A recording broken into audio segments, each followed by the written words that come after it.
All right. Hello, folks. It's PAX for breakfast here on Sunday morning. Happy to be here. We've got a interesting week set up. We got 94 score and uh, score Pinnacle Select, which I've never opened. But first off, Randy, how are you doing today? I'm doing well for this morning, except trying to figure out a puzzle in a game I was playing this morning, and it's like it wasn't going well. And even searching the internet, and it's usually internet you can type in anything, and it'll just okay, there it is. This is what you're looking for, not this. This took a lot before I finally figured out. It's like there's another quest entirely I have to finish before I can finish this puzzle. So it's obnoxious. And the Well, quest is long too. well, for the next hour, let's not focus on the quest. Let's focus on some baseball cards. Yep.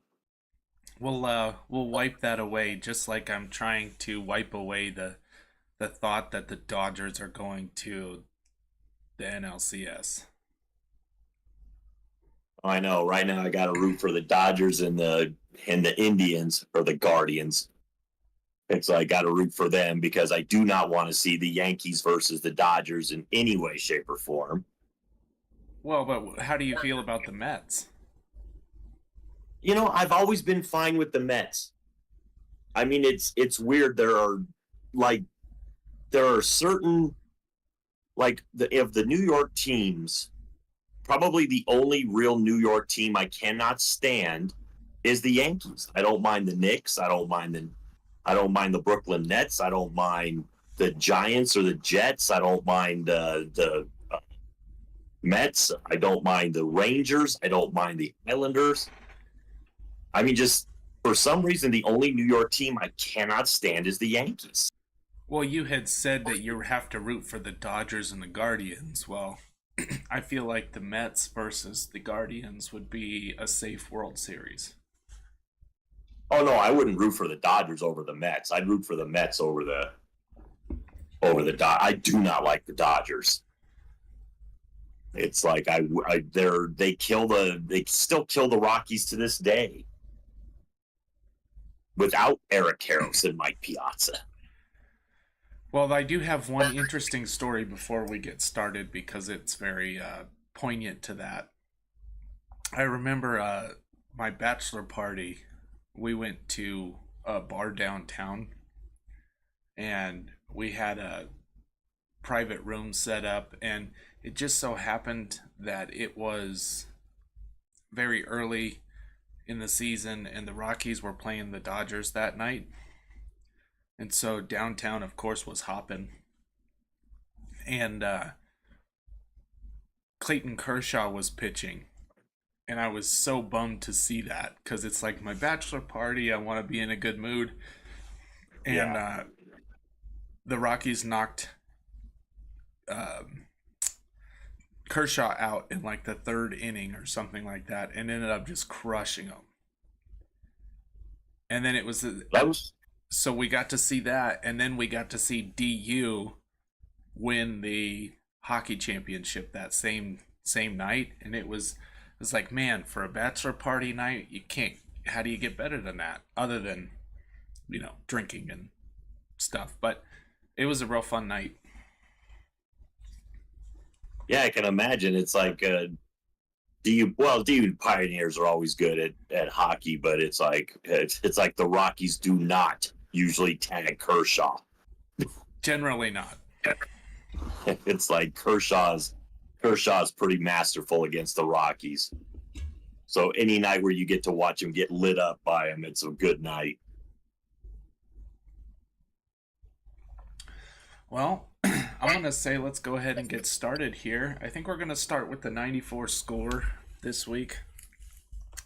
There seems to be a very gold theme to these cards. Now, I don't know if that was just the score select and because it's Pinnacle score, they were kind of the same, but they definitely went with the gold this year. Yeah, it seemed to be seemed to be a weird year to just go all gold, especially. Well, it might fool people into thinking that, even those lesser packs are worth more because they're wrapped in gold. Yeah, because Score was definitely not the desirable set back in '94. No, I mean, I think Topps always kind of is the measure. Now, I did like these cards because they had the Dream Team cards. And I think the Dream Team they were just really cool cards. And then they also have the Gold Rush card, which you get in every pack.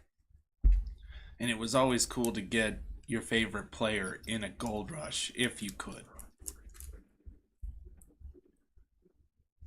Well, we will see. It's like knowing our luck, we'll get Scott Laius as a Gold Rush card. Scott Laius, Joe Orsulak. Just somebody. I don't know if Doug DeCenzo was still playing in '94. That would be hilarious, though. Well, the fact that we pulled even one Dougie D card. Yeah. One of them came up. That's never got a Hector Villanueva. But as we'll see, these are pretty plain cards. They're blue bordered. They tend to stick together too, which is a bummer. Those cards are officially 30 years old. Happy birthday, '94 Score. Yeah. John Flaherty. The fun part about Flaherty is that there was a guy that the Tigers traded away named Flaherty this year that could have helped their pitching woes. Well, that was Jack Flaherty, wasn't it? Yeah. And it's like, it's just one of those things where it's like, because they were sellers at the trade deadline, they got rid of him and sent him to the Dodgers. Right.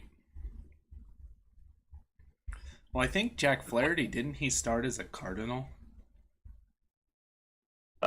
He might have. I think he came to the Tigers as a free agent, and they just decided they either didn't want to keep paying him, or they just figured he was trade bait and they could get. I think they got Sweeney for him, who played decent. Because of course Baez is not a good shortstop anymore. Actually, he's a decent shortstop. He just can't hit.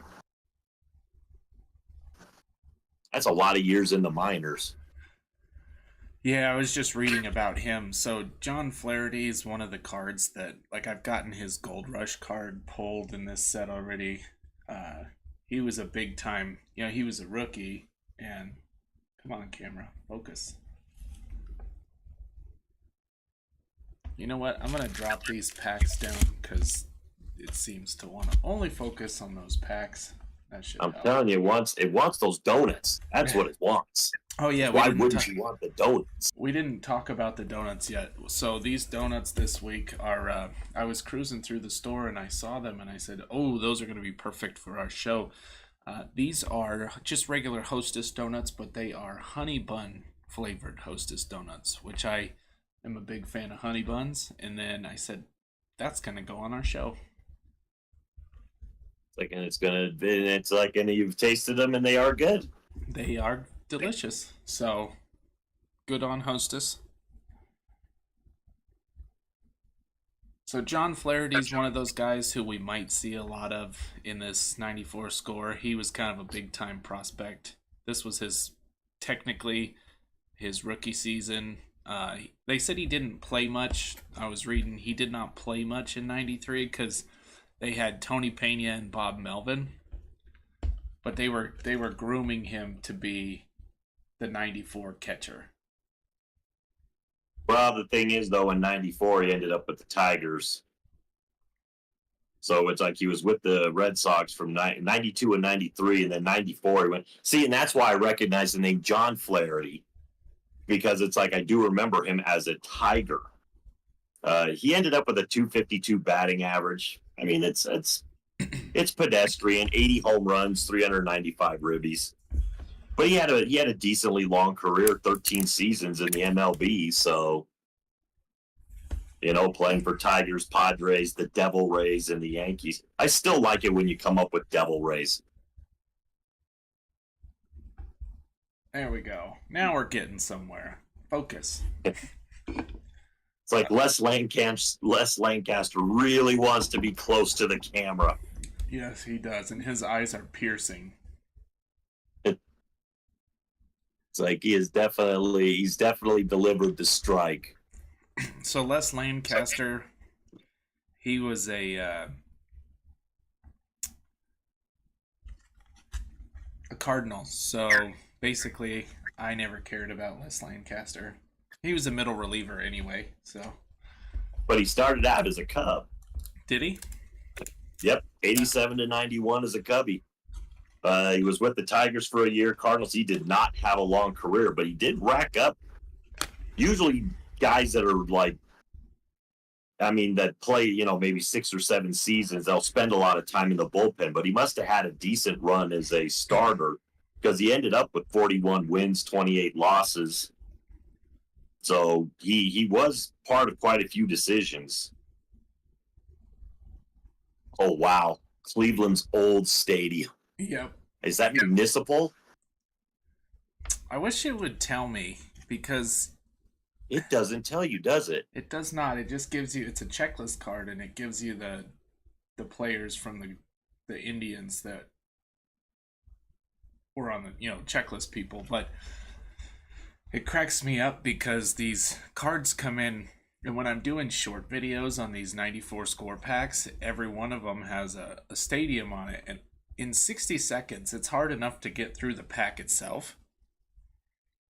More or less try and remember the name of a stadium as I'm doing it. Yeah, from 1994 that's probably not even open. Well, But it is Cleveland. It is Cleveland Municipal. the thing is I got beat up one day because I said Boston Stadium. Oh, it's. I do remember that one. And it's like, all right, I know it's Fenway Park. It's just 60 seconds. I'm not thinking. It's like you're not prepared for. It's like, yeah, Wrigley Field and Fenway are both iconic, but when you're trying to rush through something in 60 seconds, it's like it might be there, but it ain't gonna pop out. Yeah, and I just laughed. I said, "Yep, I messed that one up." Well, there are times where you're just sitting there and you're doing. It's like you're doing this stuff. Even I, the first video we did, where it's like I started talking about Jose Canseco, where he wasn't a big contributor to their '89 run. I'm sitting there and I'm going, "No, wait a minute." It's like, because I said the Bash brothers were kind of getting started. It's like '89 was the year after his 40-40 season. The Bash brothers were in full swing, and I'm going, man, if we had a lot of people watching at the time, I'd have gotten reamed for that. Yep. And then you think about it over and over again, going, "Dang, I wish I wouldn't have said that." Well, yeah, because you sit there and you go, I know what it is. It's like, but I just didn't take the time to think about it. Yeah. C'est la vie. Oh, it'll happen many times. Many, many, many times. Wow, Greg Harris. Greg Harris spent 15 years in the MLB. But 74 and 90. 369 ERA, not terrible. He just must have been on a lot of losing teams. He was ambidextrous. It's like, he played for the Mets in 81, the Reds in 82 and 83, the Expos and Padres in 84, the Rangers 85 through 87, Phillies in 88 and 89, the Red Sox 89 to 94, the Yankees in 94, and the Expos in 95 again. Huh. Well, he was long. I don't think a lot of those teams were winning teams at those times. He may have been a good pitcher, but he was never on good teams. Yeah. I'm sure a couple of those. It seems like that 94 Yankees team would have been good. Well, But not when he was playing for the Sox. he was a Sox guy. All right, so here's a Gold Rush. Our first Gold Rush card. Jim Thome. Not a bad one. Come on, camera. All right, here we go. It's not a bad one to start with, Jim Thome. Yeah, that's a pretty good candidate for a third baseman right there. That's what Jim Thome. That's what Jim Thome was, wasn't he? Third baseman. Um, Pretty sure. Yeah, he was third base. I was like, he was either third or outfield, and I couldn't remember. You know what? We're gonna put him up on the wall. I think just for starters. I think right now that's a much better third baseman than our previous third baseman. Scott Laius. Yeah. So I mean, this guy has, Tome had great stats: 276 career batting average, 2,300 hits, 612 home runs, and almost 1,700 ribbies. Played 91 to 2012. Played 21 seasons.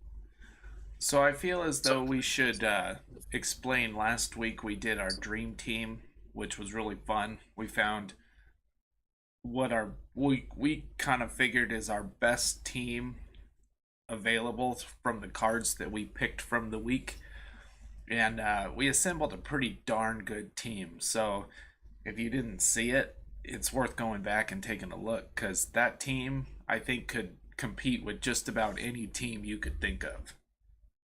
Oh yeah.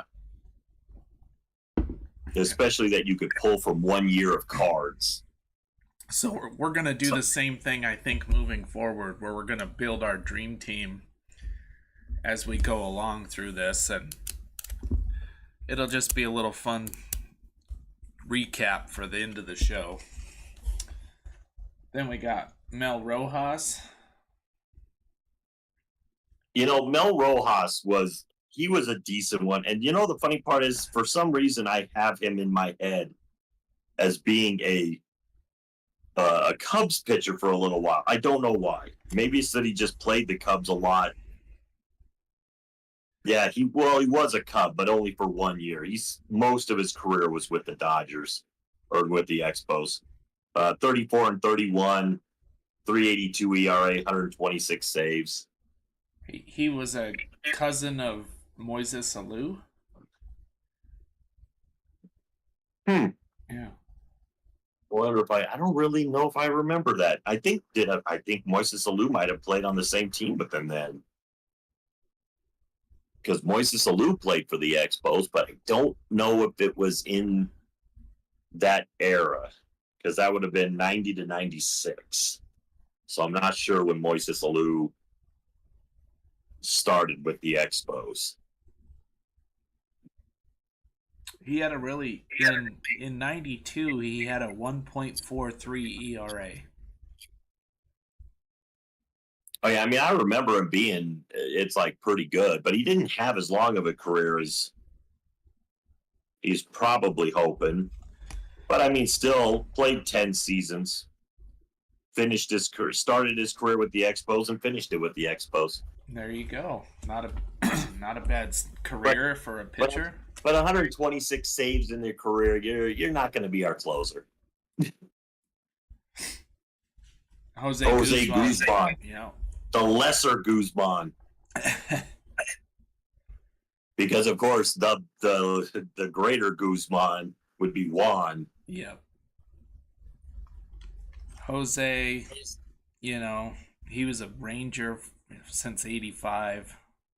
Then he went to the Cubs in 93. 12 and 10, 4.34. Pretty middle of the road. Oh yeah. I mean, 80 and 74 career. He bounced around. I mean, it's like he went 85 to 88 as a Texas Ranger. Then he spent a couple of years, he must have spent them in the minors, because he didn't get back up again until 91 and 92, and then he played 2 years with the Cubbies at the end. So one of the things I like about these cards, which is why I'm flipping them all over, is they did a good job on the back. And like in this one, it says Jose had he pitched in his first career game with the Cubs. He pitched a one-hitter win over the Braves, and he had a perfect game for 7 innings and didn't give up his hit until 2 outs in the ninth. Oh wow! So he must have walked somebody in the 7th, and then in the ninth he gave up the hit right at the end. But I like when the cards have interesting facts on the back, not just nothing. Well, they put a lot of information on the back of those things. You'll see some of the card sets where they put a big picture of the guy on the back, and then they'll put like a little line of statistics from the previous season or something, and that's it. That's all you get. It's like some of them will actually go the extra mile to Come on, give you some info. Mr. Sid Fernandez, let's focus here. Boy, this camera's struggling today. He wants to focus. Yeah, I don't know why it's struggling, because it's like, I mean, you've got anything that's in the background, it's covered. Yeah, but I think, here, let me try something real quick. I think it could just be that I'm too close. We'll look at it. We'll try that and see what it does. There we go. All right, here's Sid Fernandez. He was obviously a Mets pitcher. It's like he spent quite a few years. I think he spent 10 seasons with the Mets. Finished his career with the Astros. He spent 15 seasons in the MLB. Had 114 wins, 3.36 ERA. So he was good. He had a career average of 6.68 hits per 9 innings, which was, at the start of '93, was the lowest rate in MLB history, or NL history. Well, and the thing is, it's like he helped that 90 or that 86 Mets team win a World Series too. One that had Doc Gooden and like Darryl Strawberry. Yep. And probably the first Keith Fernandez might have been still on those teams too. Keith Hernandez, not Fernandez. Keith Hernandez. Well, it's kind of funny. We've been getting, this pack is very pitcher heavy. It is pitcher heavy. Because he's still not the starter. That's not a Hall of Famer. There's got to be somebody. You know who else is not going to be that guy? It's like I can't read his name. Calhoun, Calhoun. Hold on, I'm still fixing this. There we go. Come on. All right. Gullickson. Bill Gullickson. Bill Gullickson was around forever. He started in '79, and he was pitching with the Tigers in '93. Bill Gullickson. Way to stick around forever. I actually have a signed baseball card from Bill Gullickson. He won 162 games in his career. He played for some teams in other places too. He played for Japan, because he played for the Yomiuri Giants for 2 years before coming back and having a season with the Astros, and then finished 4 seasons with the Tigers. In '91, he had a 20-win season. I mean, that's pretty He darn was good. the AL wins leader that year. But he did not win the Cy Young. Well, we're just going to keep him in our pitcher-heavy pack. It's kind of funny when you see that, where they seem to focus on. Oh, now there was a guy. It's like when he came up with the Cubs, Derek May. Derek May was basically, he was a big guy, and he was supposed to be a big time player for the Cubs. He was a big time prospect. I remember when we had Derek May, you look at the size of the guy when he was out there hitting, and you would think to yourself, man, this guy should hit 40, 50 home runs. He wasn't that good of a home run hitter. It's quite the picture, too. It's like, I have not heard the name Derek May in I don't know how long. Well, he was 6'4", 225, so yeah, he was a big dude. Yeah, I thought he was a big dude. But he never truly panned out like he was supposed to. And it's like, so, I'm looking at this guy when he comes up, and I'm saying, this is going to be a guy that hits 40, 50 home runs every year. Nope. In his career, he hit 52. Right. So he just never panned out, but he bounced around a lot. It's like he played in the MLB up until '99, but spent his last 3 or 4 years in Japan. Had better statistics in Japan though. And then we got Terry Pendleton. Terry Pendleton. We talked about him last week. Oh, he's been almost every week. We've had a Terry Pendleton card. Yeah, he was a pretty, like he doesn't compare to Jim Thome, but no, I'd rather, if you gave me a choice between Pendleton or Thome, I'm taking, because I think Thome was a better fielding third baseman too, and a better hitting third baseman than Pendleton. But Pendleton is still great. 3-time Gold Glover. I mean, and he was the 91 MVP. So, good player. Yeah, but that 91 MVP, I still look at his stats, and there were people that had better stats that year. I'm still not sure why Pendleton got that because I remember looking at the stats and just going, I don't know why he won the MVP that year. It could be that he was just on a really good team at that point, and they thought he was the most valuable. Certainly possible. Yeah, it's like, so maybe he was a better fielding third baseman. Jim Thome never had a Gold Glove. But I'm still going to take that hitting. Curt Schilling. Now, that's a really good starting pitcher right there. Yeah. I know he's kind of a kook now, or a little off his nut, but... Well, and his eyes in this photo tell you that. Yeah. But he's got the infamous bloody sock game. Yep. But I'm telling you right now, that's a really good starting pitcher to start off with. Because you're talking about a guy that had some pretty amazing numbers in his career. Oh, it's no, just, he stole a bunch of money from Rhode Island to make a video game. And yeah, he's definitely got some checkered things going on, we'll say. Yeah. But you know what? Won 216 games in his career, 3.46 ERA, 3,000 strikeouts. Won 3 World Series. Series MVP. He's going on the back wall for now. Yeah, I don't know. It's going to be tough to find a better starting pitcher, but you get a Maddox or something. Oh, come on, camera. Saberhagen wouldn't have been a bad choice either. You're right, though. This is a pitcher-heavy pack. Yep. Pretty much all pitchers, except for Jim Thome. Now we got Brett Saberhagen, who has been around at this point. He's been around for a little while. It's like, and he's a future Rocky. Yep. For one In season. fact, he would be a Rocky in 95.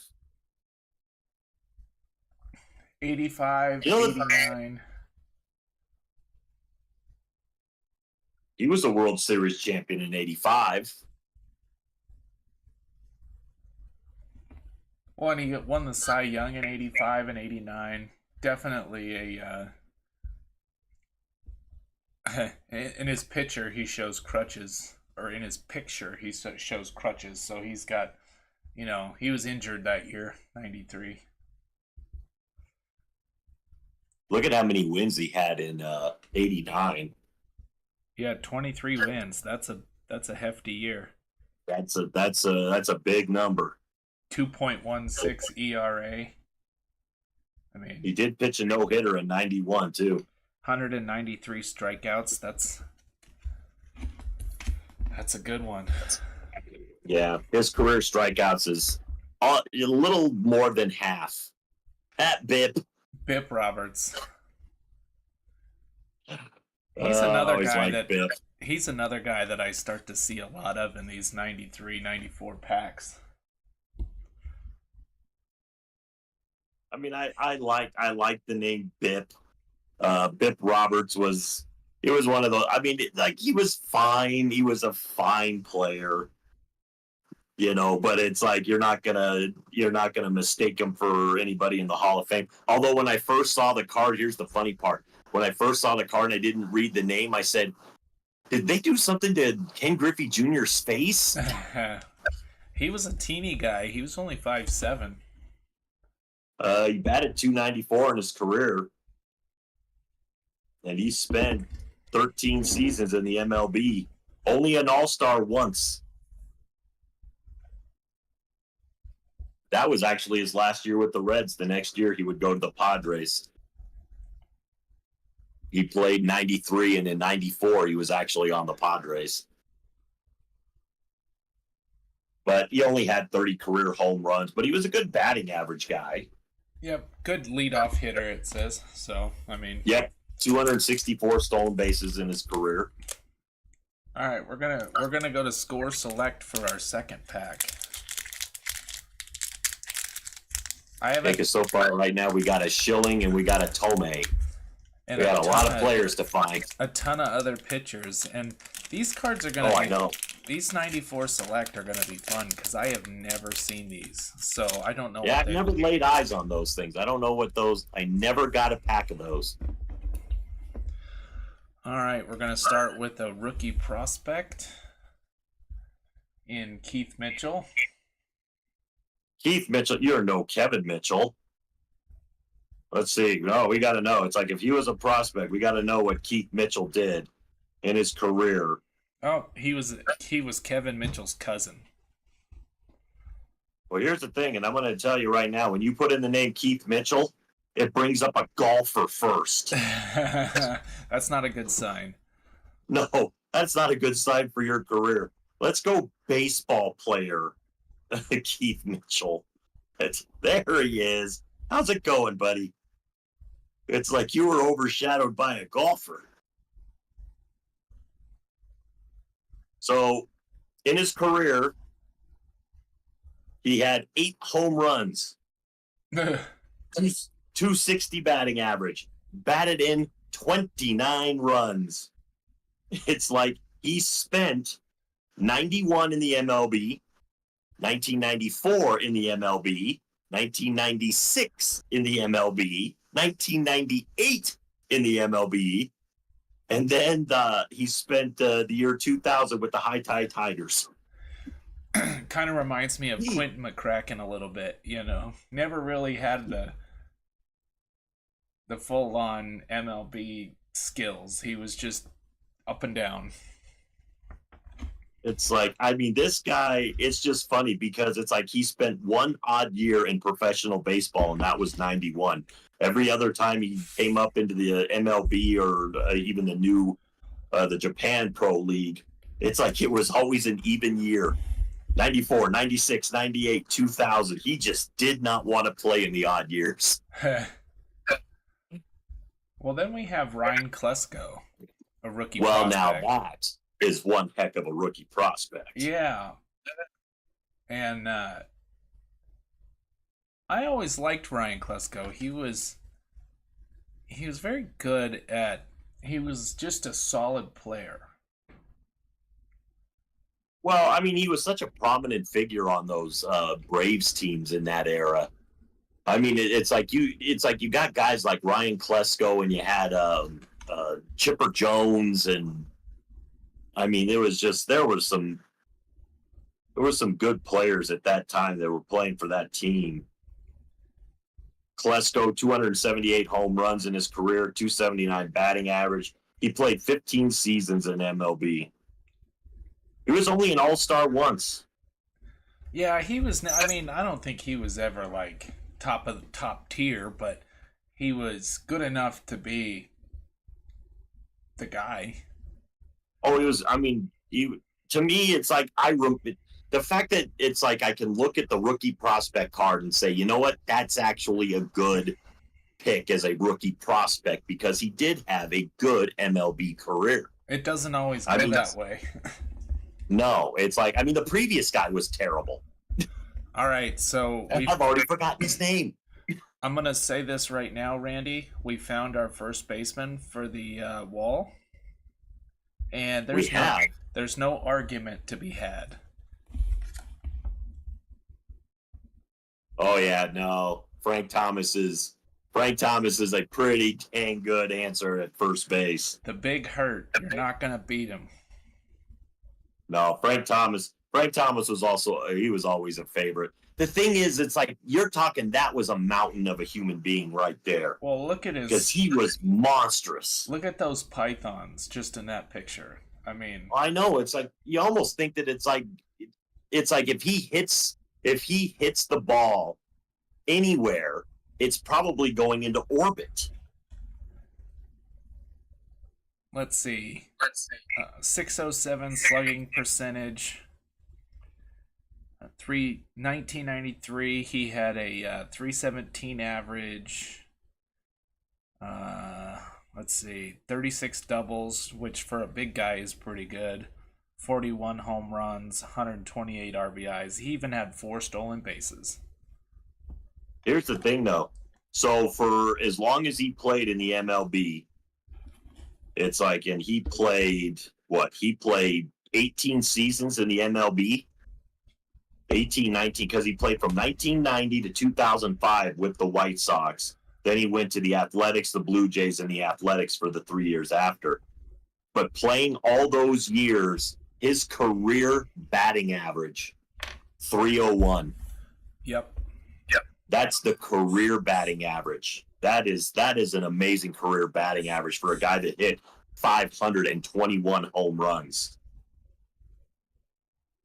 You know, usually your bombers that play that many years, their career batting average is 270 something. But this was an amazing 4-time Silver Slugger. He was the AL batting champion in 97, 2-time AL MVP in 93 and 94. And he is in the Baseball Hall of Fame. Sure. I mean, there's not many people who don't know who Frank Thomas is. It's like, so we've got our first and third. It's like we don't got the middle of the infield yet, but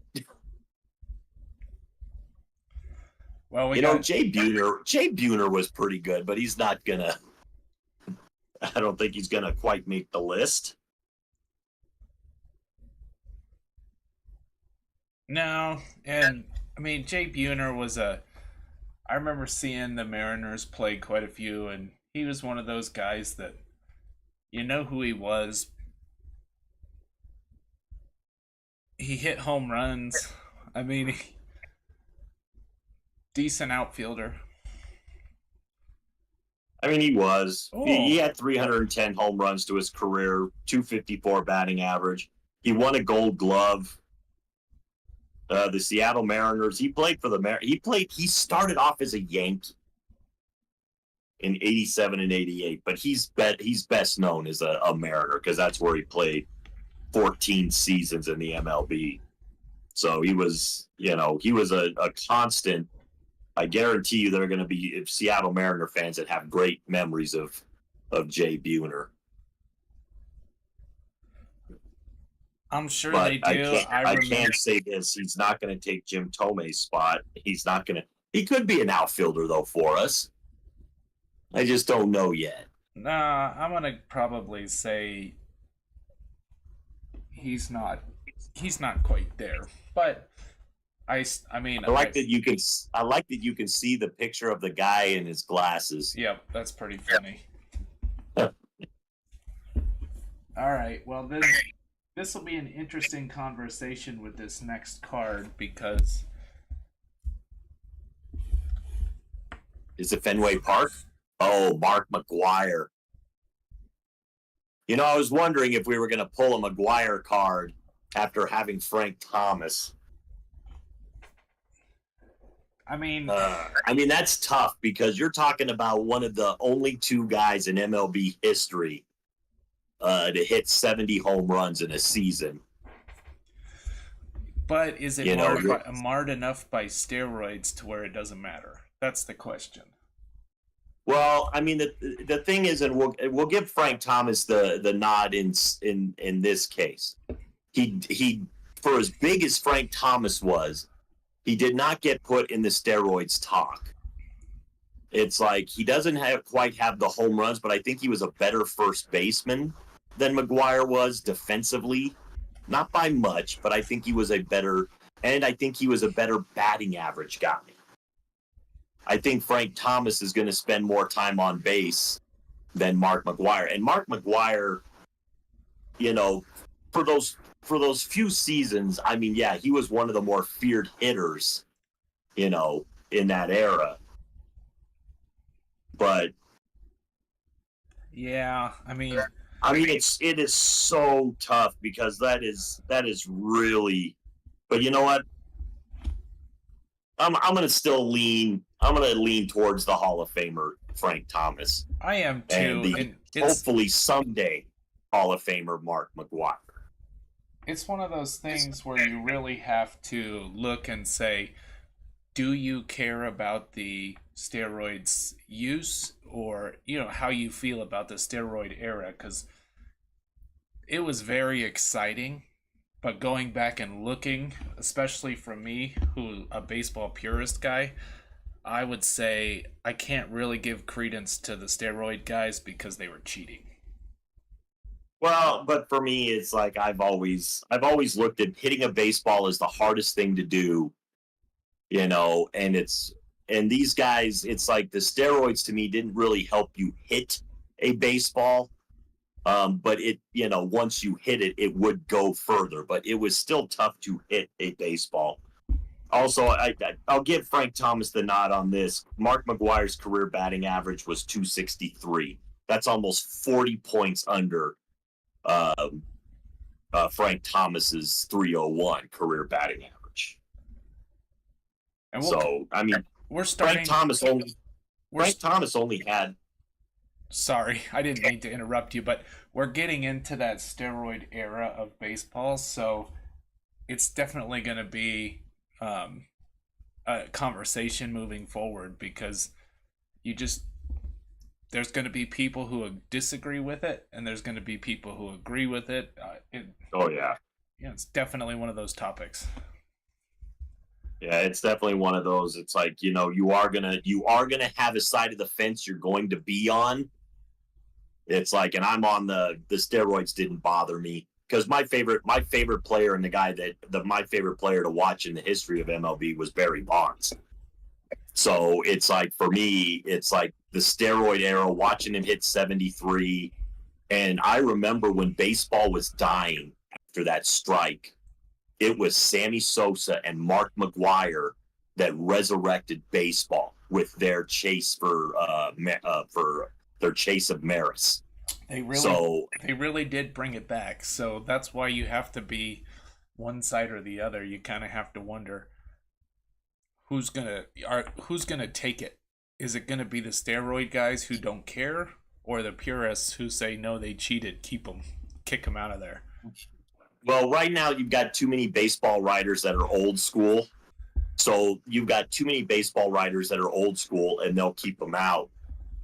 Um, Once you start to rotate some newer guys in, some younger guys, they'll look, at Bonds and McGuire and Sosa, and they'll think to themselves, these guys deserve to be in. They'll eventually get in. It's going to take a while. Jimmy Key, just real quick, 186 wins, 351 ERA, 1,500 strikeouts.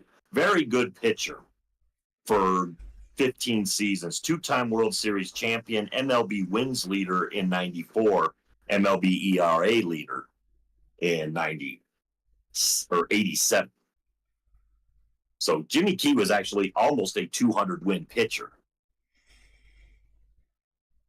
Yeah, we talked about Jimmy Key last episode, I think. No, it's you and I talked about him at work because you kept getting Jimmy Key. I think you got two Jimmy Key cards in the same. Oh, that's right. It was two Jimmy Keys in the same pack, which That's right, because you. I don't know.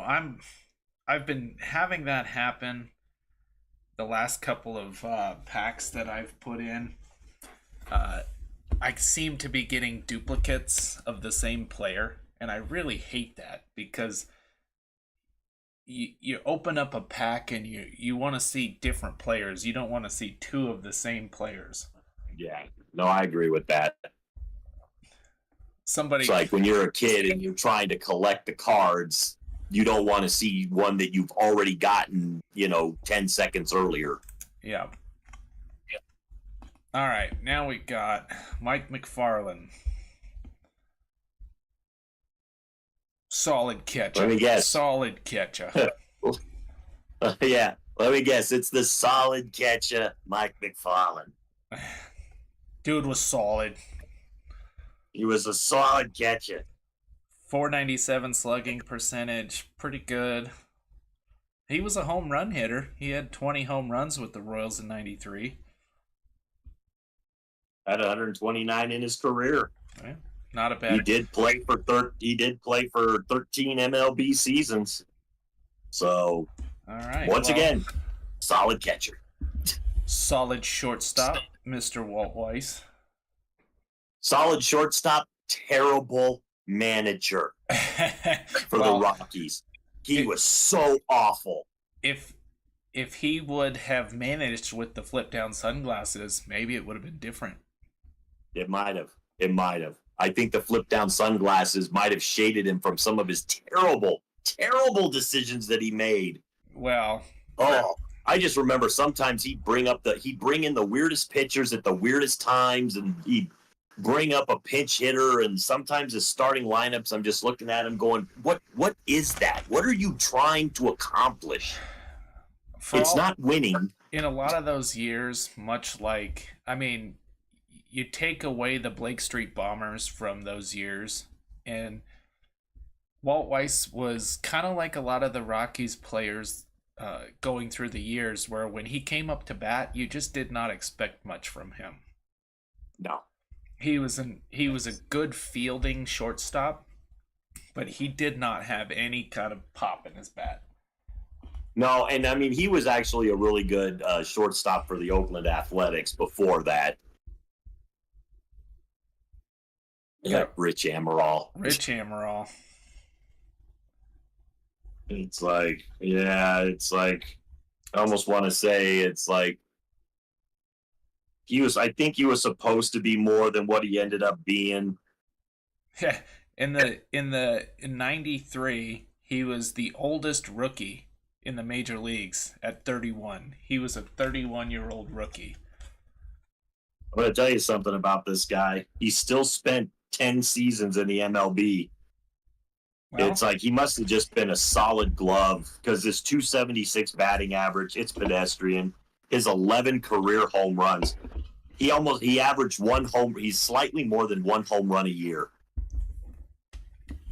That is not a guy you're going to get a lot of pump in the bat from. Tim Wallach, another guy. He was a Dodger.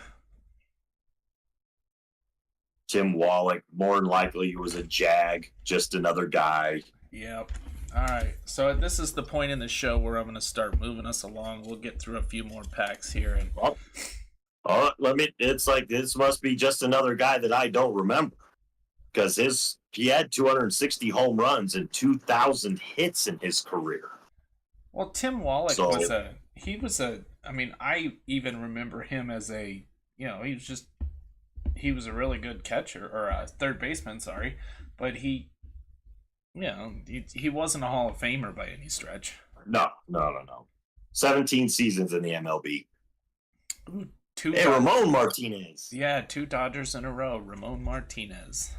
That's mean. I don't want to see 2 Dodgers in a row. Yep. Once again, also, the lesser Martinez. Yep. We've gotten the lesser Guzman and the lesser Martinez. But Ramon was really good. He's a good lesser, unlike Jose Guzman. And to end this pack, we have Phil Plantier. I think he was supposed to be good, too. Left fielder, and I don't remember much about him. All right, we're going to go back to the 94 score, hoping we can get a Dream Team card. I really liked those, even as a kid. It's a cool card.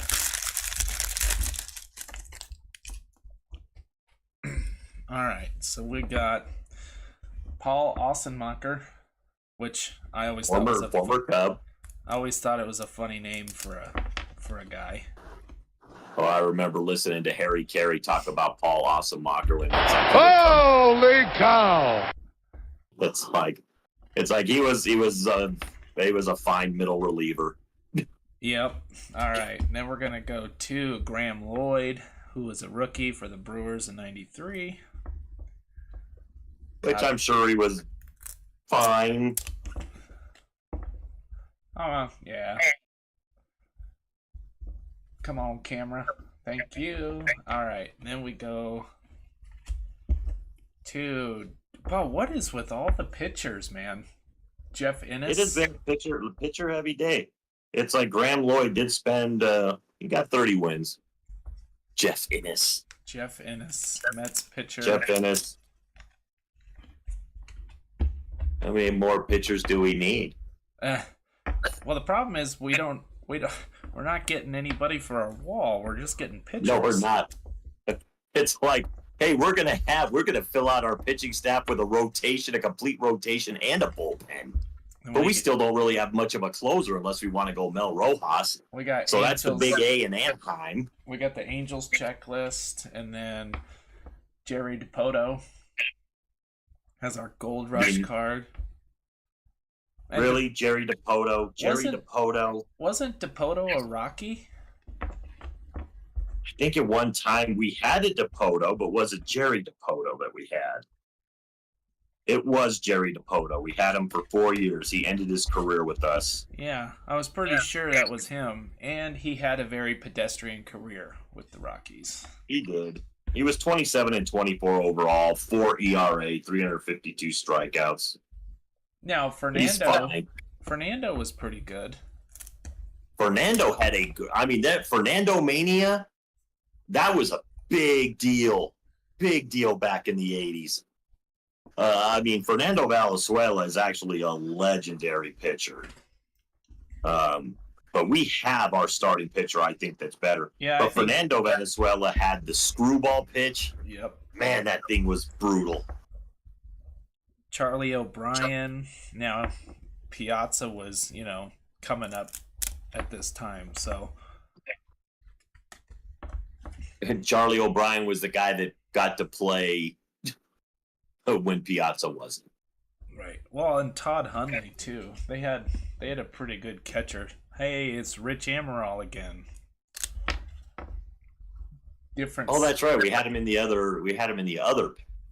Come on, camera. Let's go. What are you? Rich Amaral. I think he was the guy that had the 11 home runs in 10 seasons. Sorry, Frank. I knocked you over there.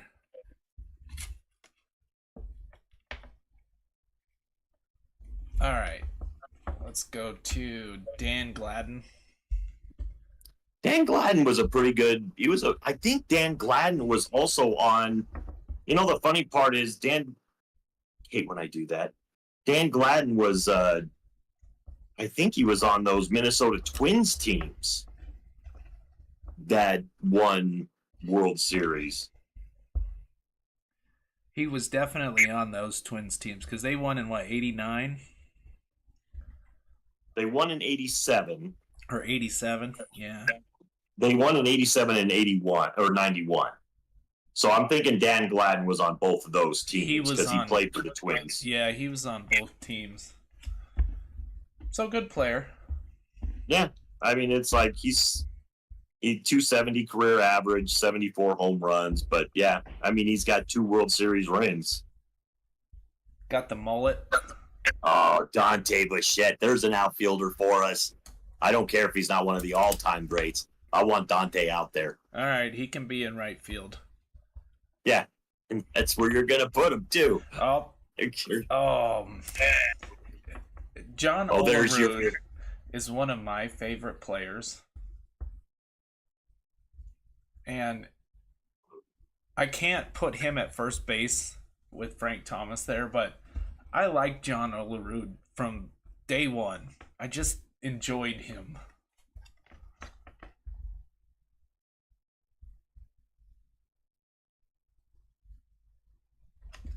Uh-oh. Did I I lose you? guarantee you, John Olerud did win World Series. It's like he was just one of the more steady hands at the plate, in the field. And he always used to wear a helmet while fielding. And I liked that. But yeah, 2-time All-Star, 2-time World Series champion, 3-time Gold Glover, AL batting champion in '93. So the previous year was an AL batting champion. And he is a member of the Canadian Baseball Hall of Fame. Andy Van Slyke, we talked about him a lot last week. Yep. Great center fielder for a spell with Bobby Bonilla and Barry Bonds in the outfield with him. All right, well, he's gonna have to go on the wall for now because we're not getting anybody. Yeah. We're not getting any position guys. You got Doc Gooden. There's another just great player, but he's not in the Hall of Fame. Nope. I don't think Schilling is either yet. All right, and then the next guy, who's a name that you'll start to see a lot in this set, is Delino DeShields. I have seen his name before in others, but yeah, the closer you get into the mid-'90s, you're going to see Delino DeShields a ton. Oh, good player. I mean, very... Oh, yes, very good player. Deserved to have a very good MLB career. He was just... It's just this is the time where you're going to see Delino DeShields a lot because he wasn't one of the favorite players, so you were never going to... His card was just something you could always have in everything. You could throw thousands of his card out there, but he was good enough to where you go, hey, I got Delino DeShields. Yep. We'll start to see Gary Sheffield a lot. Gary, that's a good player, though, Sheffield. Too. He was one of my favorite players. All right, now back to the select. So far, we got 2 outfielders. We got a center and a... Oh, Javi Lopez. Well, that's a prospect that kind of worked out, too. Yeah, well, I think Mr. Javi's going to go on the wall as a catcher at this moment because we don't have anybody else. And yeah, we don't have a catcher yet. But so far, this team cannot compete with last week's team. And we got a checklist for the American League. So it must be... Yeah, who knows? So now wasn't Javier Lopez... So it's weird because Javi Lopez... I must have the wrong guy.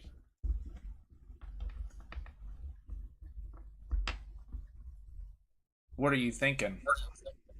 Well, because there was a Javier Lopez that was a Rocky, debuted in 2003 as a pitcher.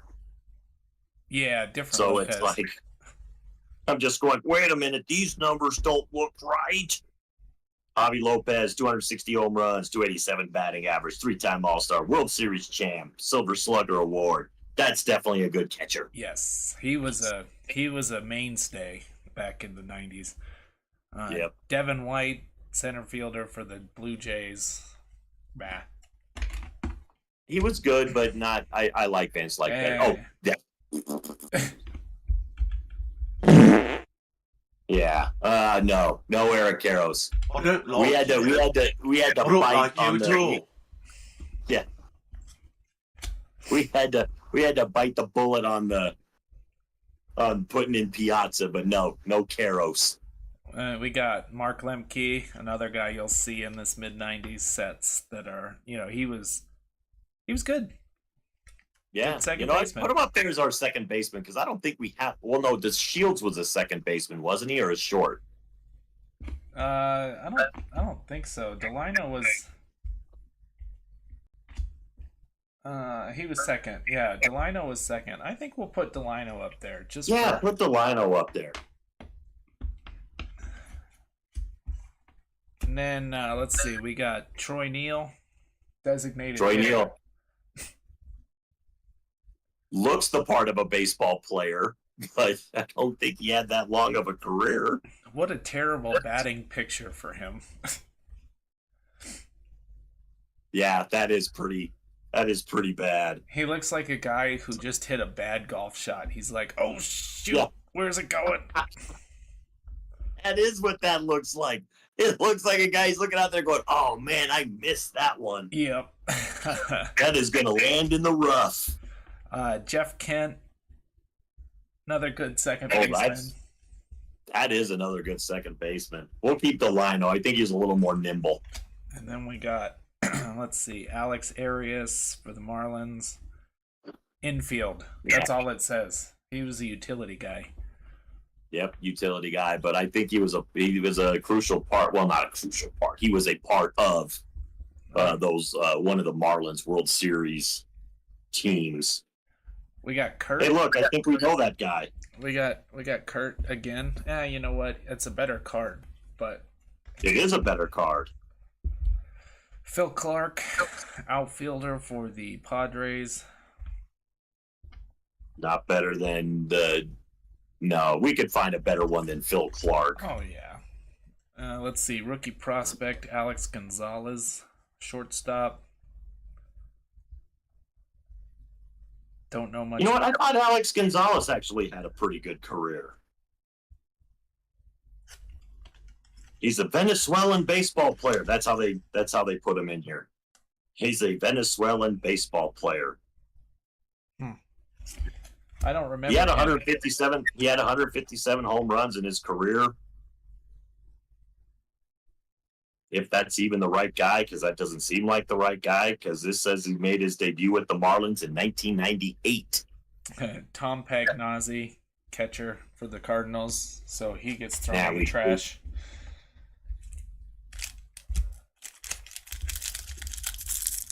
All right, let's try and get through 2 more packs here before we close out the show.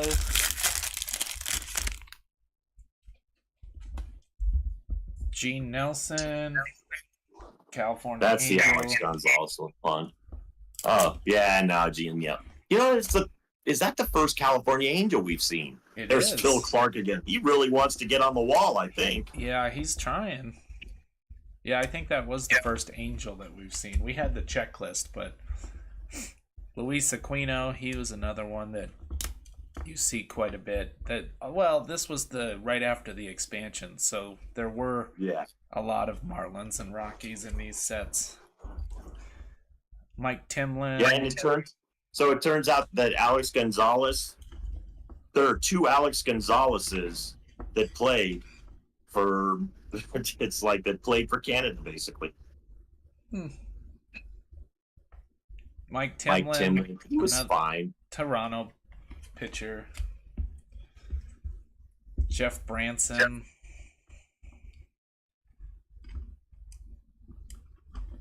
Was he shortstop? Yeah, looks like he's a shortstop. It just says infield, so he was a utility guy. Then we got Travis Fryman, Gold Rush for the Detroit Tigers. Now, what did Fryman play? Was he third or was he short? Third base. Because he was good. Yeah, but he's not. I don't think he's better than our third baseman that we got right now. No, not Jim Tomey. That's funny that we got 2. No. We got 2 third base Gold Rush cards. Yeah. Tim Hewlett. Another shortstop for the Orioles. Yeah, but not Cal Ripken Jr. level. No, he was third base. I'm sorry, I misspoke. Okay. Here's a future Rocky who I really liked. Yep, John Vanderwall. Good utility player, and that's all he ever was. Yeah, but I like John Vanderwall. Yeah, always wanted him to be more than what he was. He could hit home runs for sure. Willie Banks, Twins pitcher. Willie Banks. Ooh, Mike Fetters. You know, I remember Mike Fetters being pretty good. He's a big guy. He is a big guy, but I think he was a pretty good bullpen guy. Yeah, he was. No, he was 31-41 in his career, but he had a long career. Oh my God, did he have a long career in the bullpen? Yep. 16 seasons. Crime Dog. It's the crime dog. Oh, but we have already got a first baseman. Hey, look, hunt for the crime dog. Hey, we found him already. We found him. Yeah.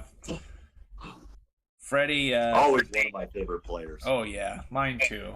Those 90, on those Braves teams, he was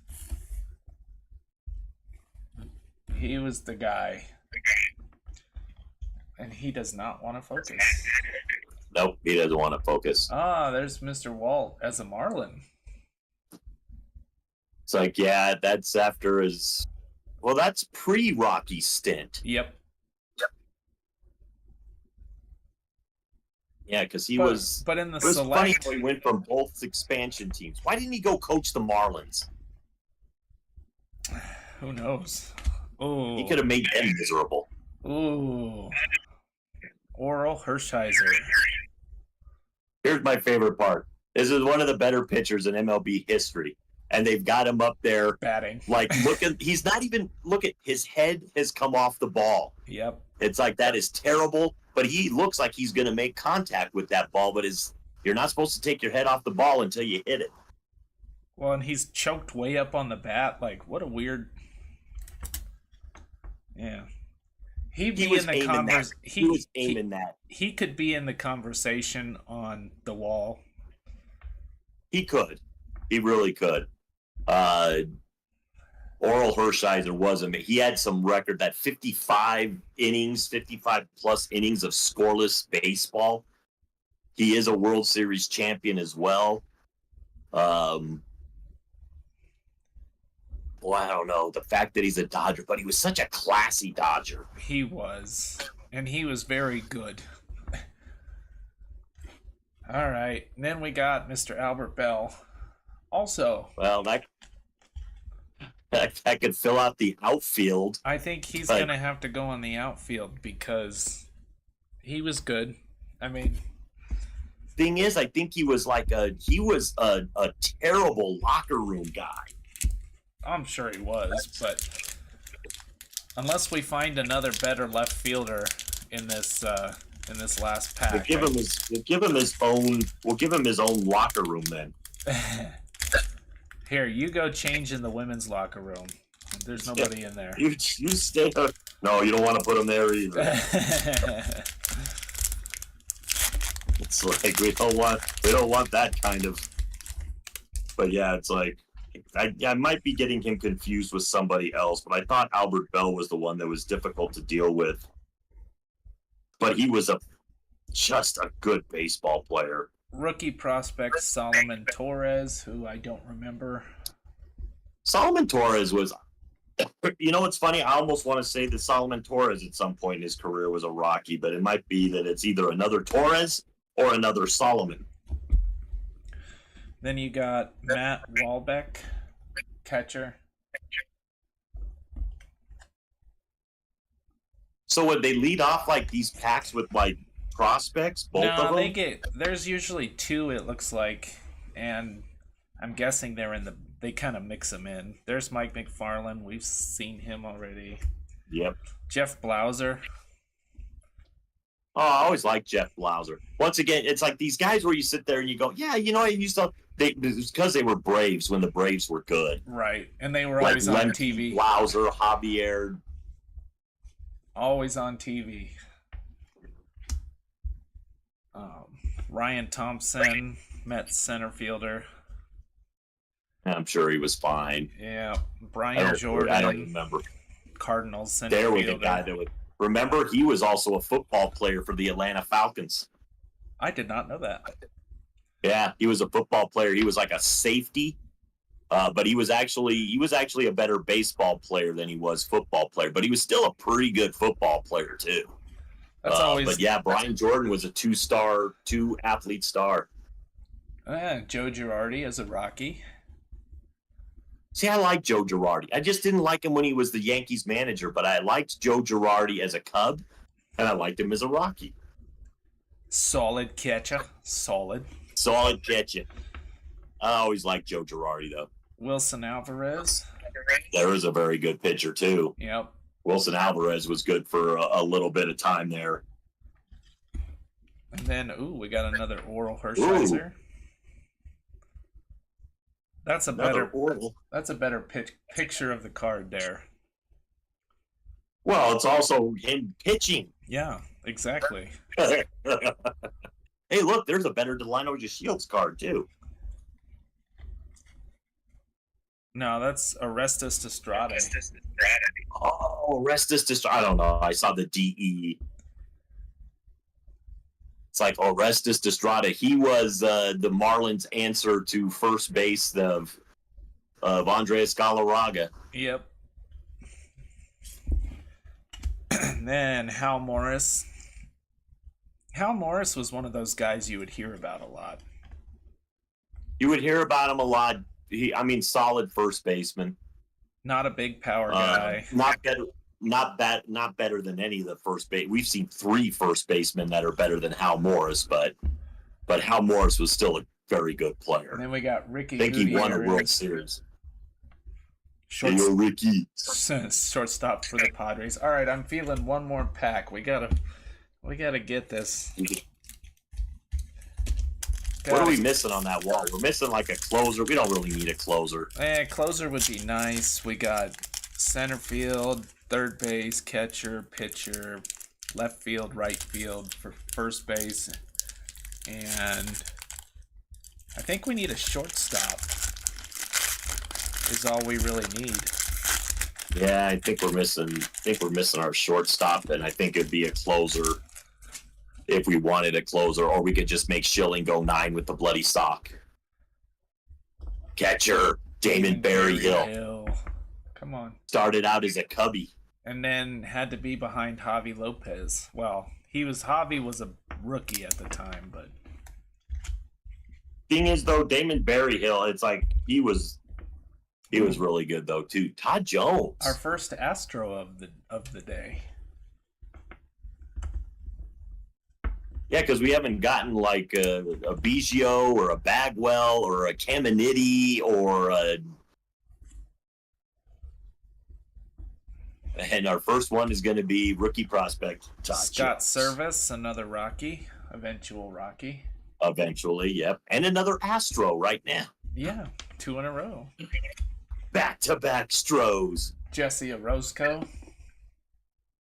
Yes, Jesse Orozco. Jesse Orozco, I can't remember. I think he might have been a bullpen guy. Todd Froworth. Todd Froworth, I think, had an okay career. Oh, we got a Willie. Yeah, Blair. it's like Jesse Orozco had 144 saves in his career. Wow. Rocky's Gold Rush card, Willie Blair. Willie Blair. You do not go on the wall, Willie, because you were not that good. He was selected by the Blue Jays in '86. And we got him in 93 or 94. Yep, and he never played in the majors that much. Danny Darwin. Danny Darwin, fine player, but sorry, Danny, we're looking for a good shortstop right now. Rick Honeycutt, solid pitcher. Yep. What is he trying to throw? Do you see his arm angle? Yeah. What was he trying to throw there? We got the gambler Kenny Rogers. Good starting pitcher, but not. Yeah. But we need a bullpen. We need a relief guy. Better country singer. Yeah. Mike Henneman. Ray fine. Langford. Ray Langford was good. Yep, Ray Langford was good. I don't know if I'd put him over Van Slyke, but he was that Kevin Mitchell. That barehanded catch still always sticks out of my head that he made in the corner of. It's like he just put his arm up, and it's like he wasn't going to get the glove up, but he did get his bare hand up to catch that sucker. Oh. Uh-oh. The Eddie Murray argument. Oh, The guy with Eddie Murray over over the Big Hurt. Eddie Murray was better than Frank Thomas, I would say, but Eddie Murray's got a team. Andy Bennis. All right. Well, we have no shortstop for our wall here, so we're down a player. And well, what about you could just throw like with Scott Leyes? We could have Mark Lemke. Wasn't Lemke a short? Second, I believe. I'm gonna look. I'm gonna try and find him real quick. Got to go through these cards. You know what? We're gonna do this. Mr. Jeff Blauser is going to go up there. That's the other one I was thinking of. Was he the shortstop? Was Jeff Blauser? Yeah, Jeff Blauser was the shortstop for the Braves. It's like I was trying to remember Blauser, but I couldn't. I just wanted one of the Braves players from that era. Well, so that's a bummer. That team's not as. If you simulated a game between the team from last week and the team to this week, this team's not winning a game. No, a best of 7 series. They're getting swept in 4. They're out. Yeah, not even close. They might be power hitters. You know, we might see some more home runs from them, but they're not getting.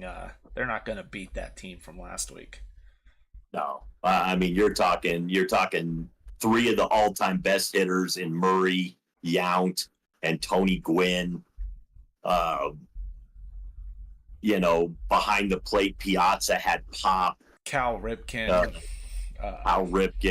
Ryan Sandberg had pop in his bat.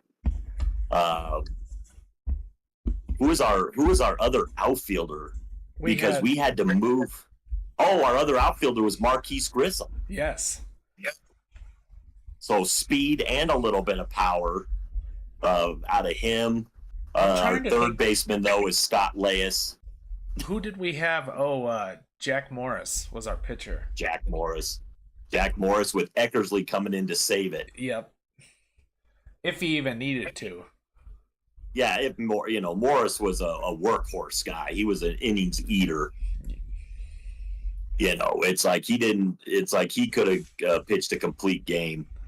But it's like Kurt Schilling is going to have a very tough time smashing down the lineup that has Tony Gwynn, Robin Yount, Eddie Murray, Cal Ripken. Yeah, and quite honestly, Dante Bichette doesn't even belong on the wall. He was a good power hitter, but he was not the greatest fielder.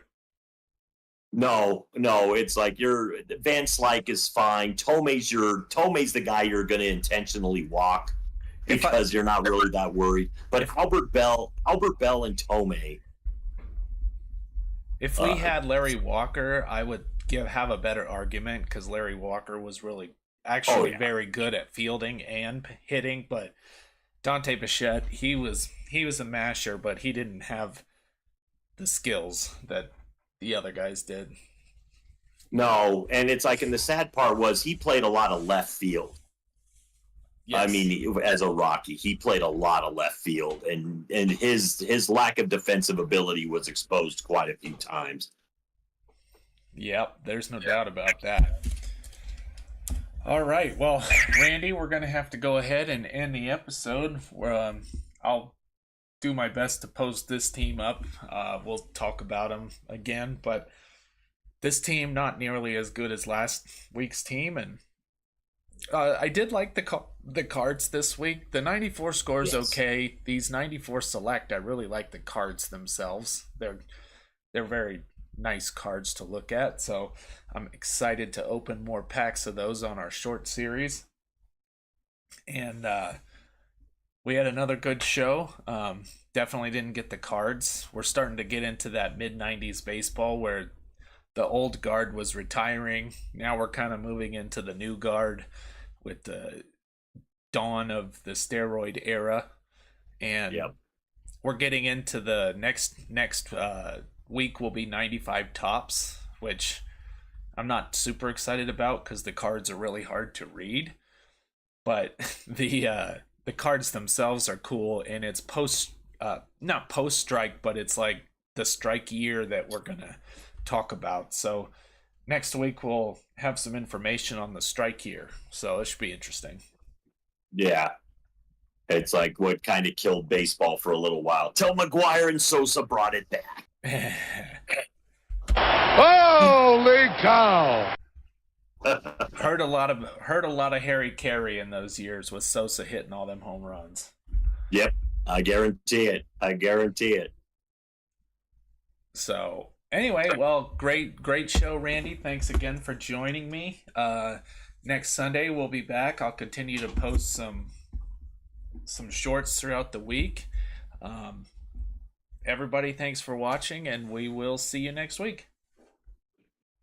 See you all next week.